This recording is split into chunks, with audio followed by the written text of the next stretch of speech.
Kabuyi. Takyali mana. Kabuyi. Because can even 5 years. Guys, I was going to that's you guys. 5 years. Mama, I'm coming to sit there right now. Just so you know. Well, I got this one. Because the stool is not for you to lie on. Okay? If you want to lie down, so go to bed.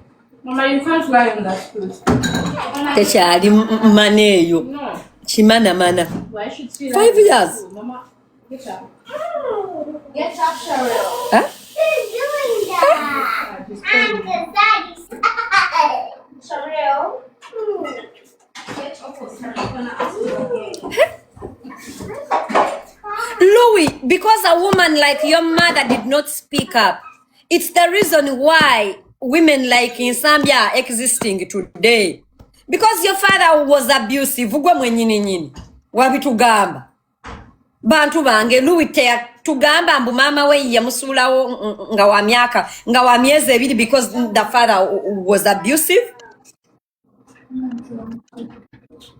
Because of women like your mother, it's the reason why men like in Zambia are still existing and women like Mirembe are suffering. Had your mother spoken out before, nga Mirembe waze na ayogera naffe netulukumamu, we wouldn't be having it in Zambia's today. We wouldn't. We wouldn't. For you guys. No. Cheryl? Cheryl, come here.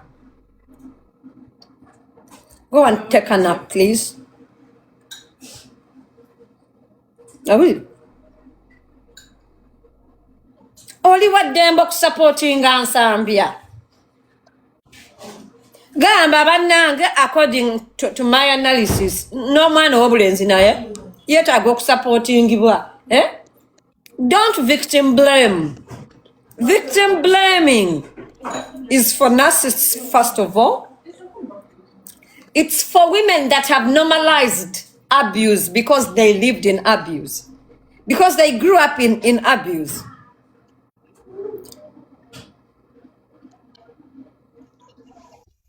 You know?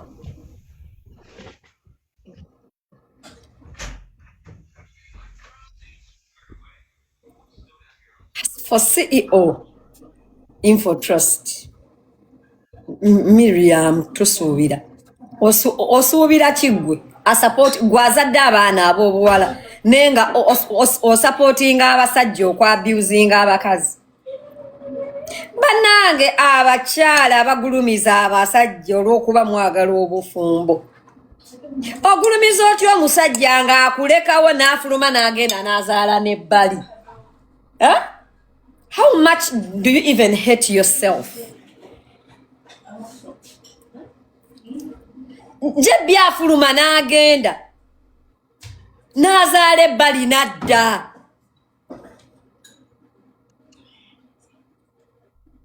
Banange, it's okay if you want that. Mirembe does not want that. Banange, let everyone settle for what they prefer. Temuforcinga Mirembe okunomalizinga mwe obulamu bwammwe.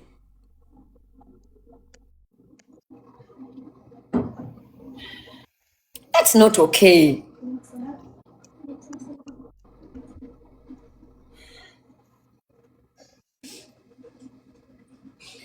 Nalabyeko omukyala tugamba nti esente ze ezasooka yalina bbaawe nga musajja mu Nigeria zimuwa ali tiimu Zambia.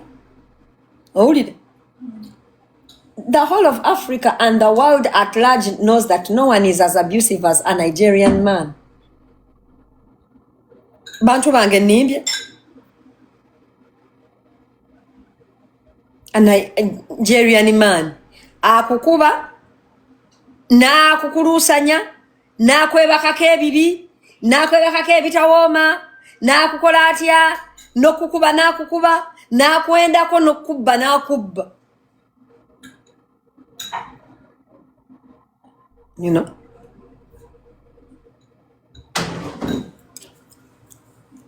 Tubange temukola bintu ebyo.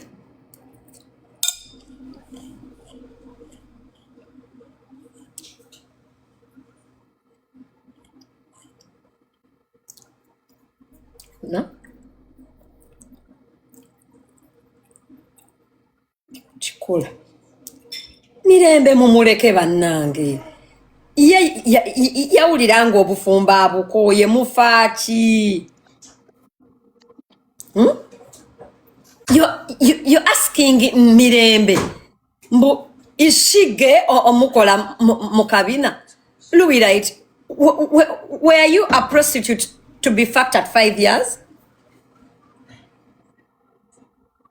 Luwi, were you a prostitute to be fucked at 5 years?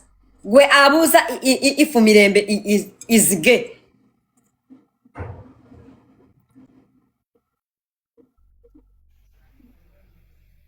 Badde mutya abantu abamu tetwagala kubavuma. You make us to abuse you.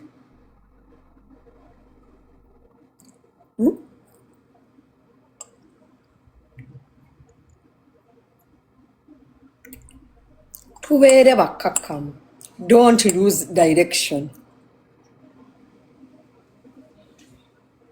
Don't lose direction.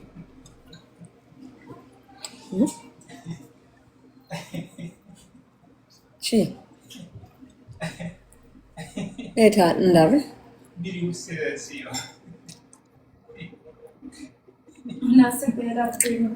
Ndabe.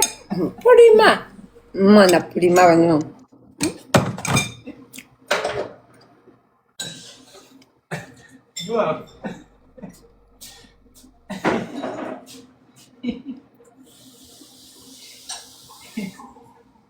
Nage omukazi ayita mu pain ye.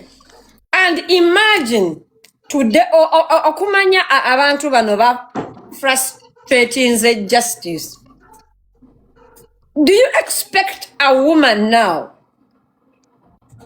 on TikTok okuvaayo na yogera imbu bamu abusing right now? Tosobola, because you're scaring away the actual victims. Nalabye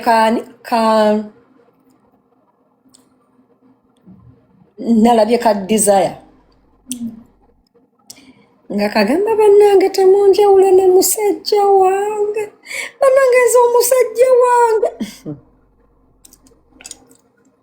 Mwogerako. Leka muleke. Bannange temunjawula ne musajja wange. Mwana omusajja temumanyi we yanzija. Mumuleke hani yampulira bulungi. Senga Desire mulese. Da mwana muto akyali mulala.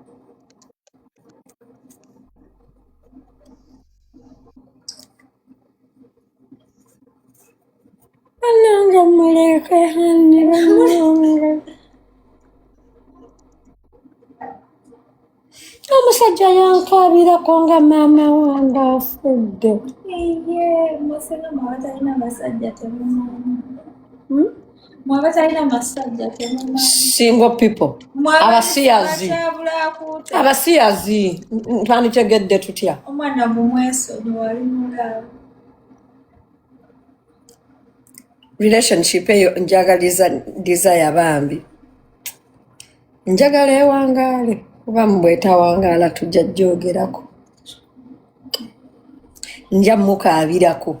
Olaba nti naye bannange Edrini po sitaani akukemanga.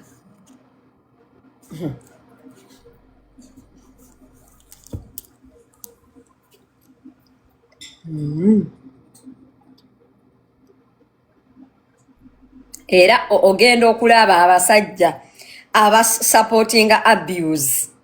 Either nga nabo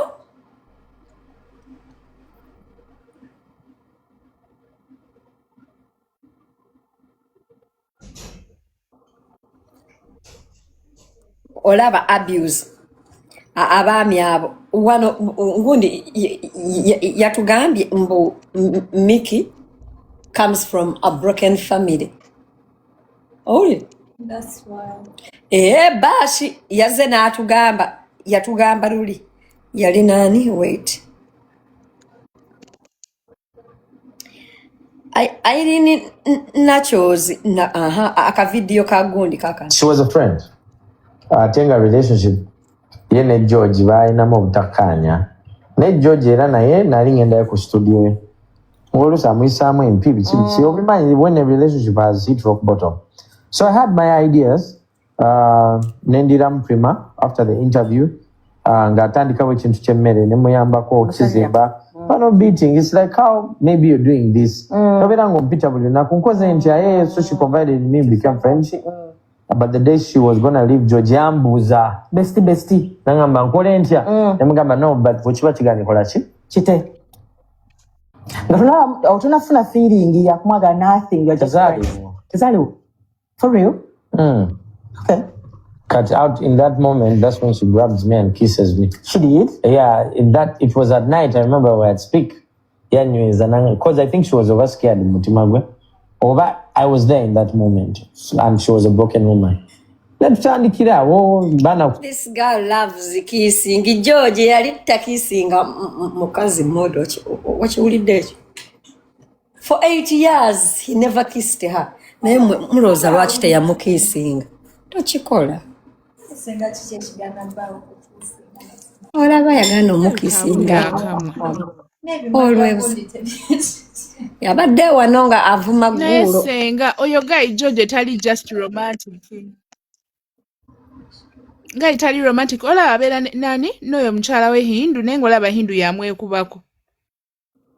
Because George does not want women, it's women that want him. Atata yetuma black man.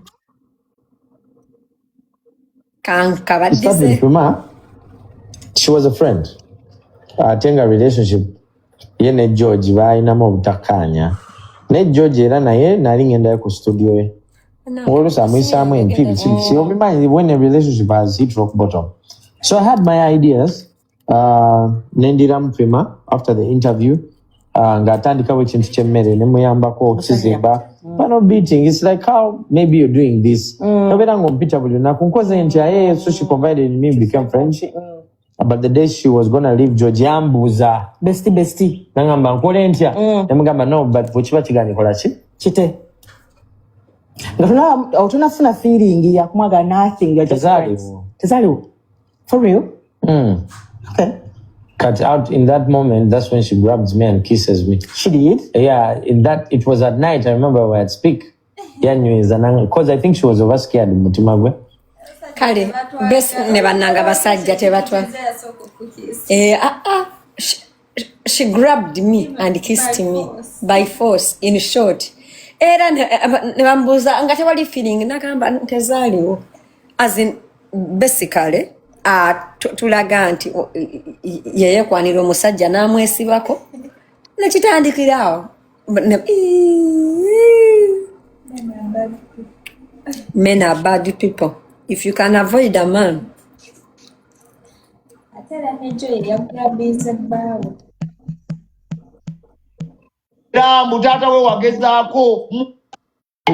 me tell you something. I stayed with Mikey Paka we yantama.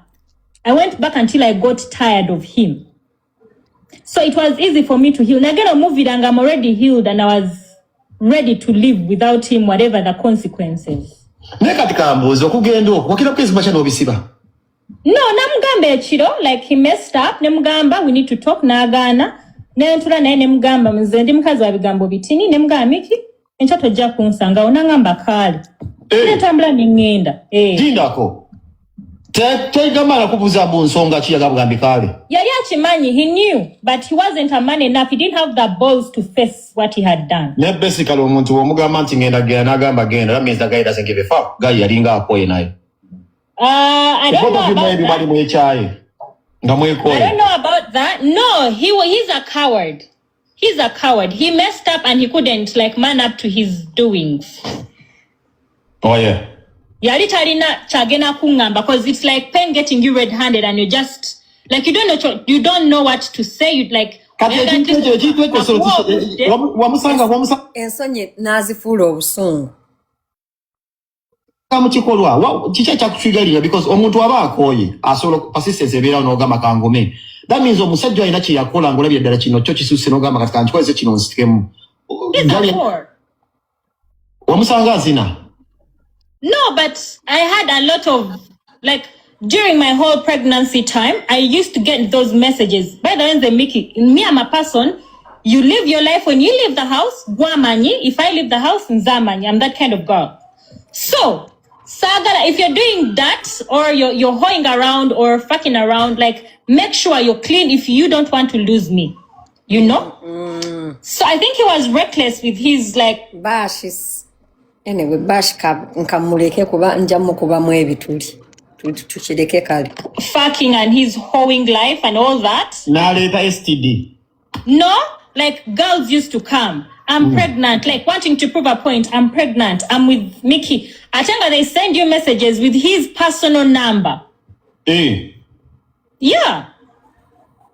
So Nasoka, when I was pregnant, I used to have a lot of naye njagala tukirize Mikey yali yakukowa bash. Tola.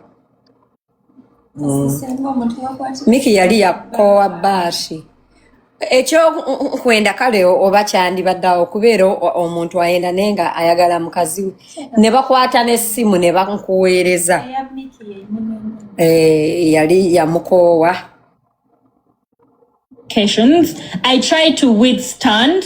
Newe namala okuzaala bwenti. Njukira bashi bwe yatandika okubeera ne Mikey. Bashi became a cock blocker. Okitegeera nga Mikey takyasomba. Njukira Mikey atunda buwoomi. Atunda okyogedde n'ekyo. I know. Kati ono nga wali nga business tekyatambula bulungi n'amutama. I wasn't gonna tolerate this bullshit anymore. Togamba Mikey aminga abakazi n'abawamunisha n'okozesa essimu ye his personal phone okusendinga message. No, just like me and you are chatting on WhatsApp naye nga nkimanyi olina mukyalawo like you're hoeing around with me. You get my point? So I prove to your wife or whatever nga tosobola kwegaana nti kale nyiza okuba namusavingako nga penge naye ng'ennamba eraga nti yo like enamba mukazi wo gy'alina gye mwogererako nange Jensindi twogera. I'm talking with you and we are flirting, maybe we are meeting, we've been making around and all that. So I had lots of messages throughout my pregnancy, girls wanting to prove I'm with Mikey, I'm with, because he used to give me that respect in public. Bash. So the name was bigger than the person. Mikey painted a picture of Muchala we gwayagala you. But behind he was doing bullshit. So abantu abo akagera into Mikey yali ampa that respect mu public. They wanted to prove that you don't have a man maybe or like your man is fucking around or stuff like that. Ekiwa confidence okugamba nti go oba okay ngachimanyi like mwagala nnyo, I can't live without him or I can't survive without his help or financial help basically. You get my point? Like he had that high confidence and false confidence in him. Bash and jagala tena jalaga. That is why he was saying mulekwa bichi. But what kind of man reasons like that? Yabyogera oyo mulekwa. Wano Bash yali wano oba mujjukireyo skando yaabwe. Bash najja na tunyumiza enti bajjabe Mikey yali yabagamba Bash amuyamba buyambye okubeera. You remember? Amuyamba buyambye era abamu nga basindikirayo ne Bash kasente ab'okubulaaya. Abamu bali nawanene Canada. Nga bamuwaayo ne kasente. Owulire? Abamu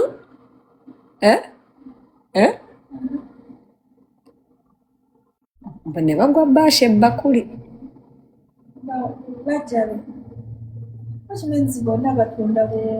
Mukwana omu ku mujja wa Bashi yamugwa ebbakuli era mbu Mikey munyiivu nnyo nnyo ku basiyazimbu. And actually that is how he used to like sleep around with girls. Bashi simwagala mulekwa muyamba buyambi. And at this point he's not even helping. That is what he used to say. That is what he used to tell girls. Bashi talina wabeera muyamba. Chokaba dog. You get? The people say, somebody would want to chamulekwa, it's something inevitable. But you're not so good at mulekwa. Thank you so much. Kati eyo reasoning ya Mikey. Hey. Kamumanyira se. Wewe mwana gwe yali abwati kati eyo reasoning ya Mikey musiru. Bwaba kamumanyira wabula. Nawe Canada. Neba nange modo. I have a memory. Ebintu bya Canada ngobadde okyabijjukira yajja wano n'abitugamba. Byo bye yamugamba nengamba oh wow. So gwali mu charity organization akuyamba buyambi. Ndi charity organization is a charity organization ayamba mulekwa. I was like wow this boy. Kogwe. Kange kambuze. Toira muka percentage ko na musayi go ba mubiri go no tulira omwana ole wetulya no gamba. Omanyize I'll never say never. Ebintu biberawo. Tobera ko ka no gamba. Tuyinzo kwesanga mukatu one day. Nature can bring us together, me and this guy. Like what kind of nature? Tomanya munange. First of all, you share something in common. We know mwana. You created a life. Bang. We know memories is really strong. Tobera ko ka no gamba na ye. Nasajja kayinza nizo kagwa mwe kakubye Guinness ne kangamba obugambo gamwe nese sasa kwa kana kanzembe kankuba ekigo bena ne embeera bya tukuze omwana bichi okantu wako kwa bantu balabyeko. True, but I for one the neyogerera nganze I had my experience with my baby daddy. Wamusanga mukubo I can say hello, I don't care if he replies or not, respectfully. Respectfully. But I am 100% certain I can't. Let me all of a thing. I rebounded with my baby daddy nenkowa. So tawali chipya chigenda kuja. I went back as many times as I could. Hi, my son Alan, how are you? So nadayo paka when nakowa, like to the kowa, I can't. Newe msanga mubantu, if he's chill, I'm chill. Hello. Let me tell you something. I stayed with Mikey paka we young. Love mazika tonda wange. Ulira Mikey. Love mazika tonda wange. Love mazika ata. Love mazika. Ate kasitobu linyamoti ne bukwata musole nga toyera. Omwana, what hurt him like this, Vanag? Omwana agambye love mazi. Waliwo wanoka ngondika obuntu buno mbadde mmanyi nabo wani. Era mutata we wagezaako muleke. Waliwo awaka video byobo nali nabukuwa Tony nga njagala bwonna bumazeyo bw'olina.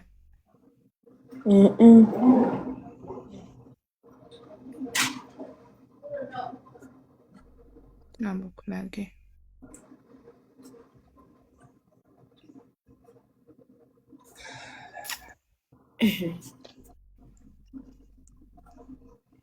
Wampa bu video buna bwokka.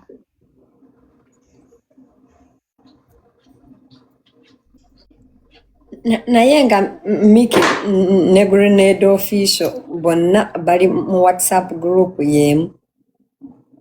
You can tell us what you think. But what kind of man reasons like that? Yera gamba toli mulekwa. Yeah. So Nasoka, when I was pregnant, I used to have a lot of complications. I tried to withstand. Naye when namala okuzaala bwenti, I knew I wasn't going to tolerate this bullshit anymore. Togamba Mikey arming abakazi n'abawamunisha nnyo kwesa essimu ye his personal phone. Naye ng'ennambeeraga nti yo like some kid, but do you really look at your child no jukiramu ekigambo ekyo Mikey kye yayogera? How do you feel watunira ku mutabani w'agamba because it's a product of a revenge? Actually this was kino kyakola headlines.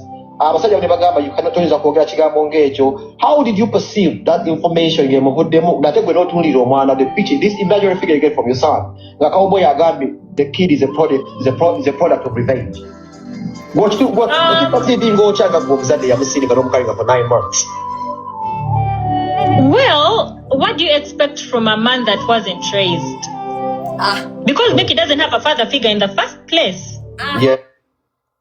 Okay, I told you men that are supporting in Zambia, they have what we call commonality. One they can't commonality. But I didn't really mind because I knew Senga mama. It is going to affect him at the end of the day, in the long run. Omwana sigala mwana. At this point, what Mickey ali stress because yanjagadde okwerako n'omwana ono kuba yamumalayo and he also knows. He would want maybe to play around with his kid. However much he's not a family person, ayagala omwana era singa mulina singa just amwagala bashi. Teri muntu ayagala mwana we n'agamba mbu Senga afa. Naye nze I told you guys teri muntu askati olaba Luwi, Luwi has no mother figure. Luwi has no father figure.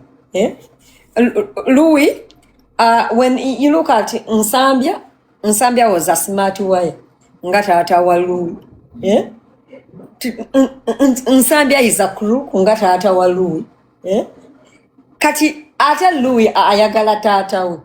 So she has to excuse men like her dad, you know, and women like her mom, you know. She has to excuse women like her mom because muzadde w'omuntu aba muzadde w'omuntu.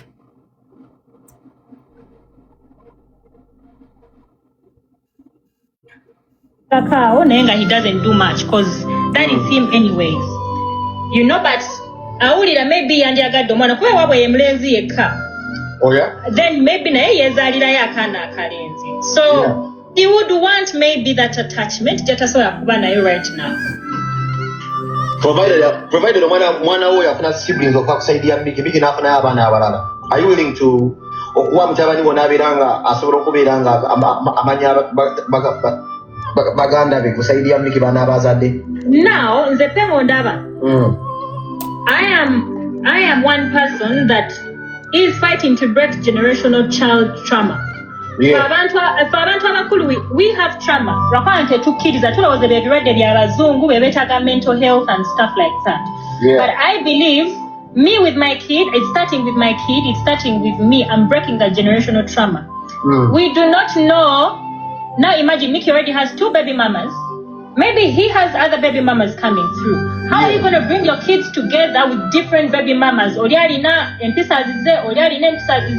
you're a good soul, oli mulungi, oli mubi, stuff like that, you know? Yeah. Because yachalaga ku internet, buli kimu kyalina kya mwana we Blue, he mentions that. Blue is this guy here that I have from him. Bashi bannange oluusi Bashi agenda na sounding nga alina amagezi ate n'amala na sounding nga kadamu buli kimu kyalina agamba mu bantu kya bbulu ate nga yagambye mbu bbulu afe kikolimu. Bashi bannange but kambabulire mmwe anyway abantu abandaba we have to know and come to terms with our realities. Bantu mmwe omusajja eyakusuulira omwana abeera tamwagala naddala ddalanga tewamuggyako omwana abeera tamwagala. Sometimes it's not them but sometimes it's nze nabagamba. I told people that a man raised by a single mom does not care making another woman as a woman as a single mother. Aba manyi bisoboka. Aba manyi ojja mmalako kuba naye maama we yakola ki?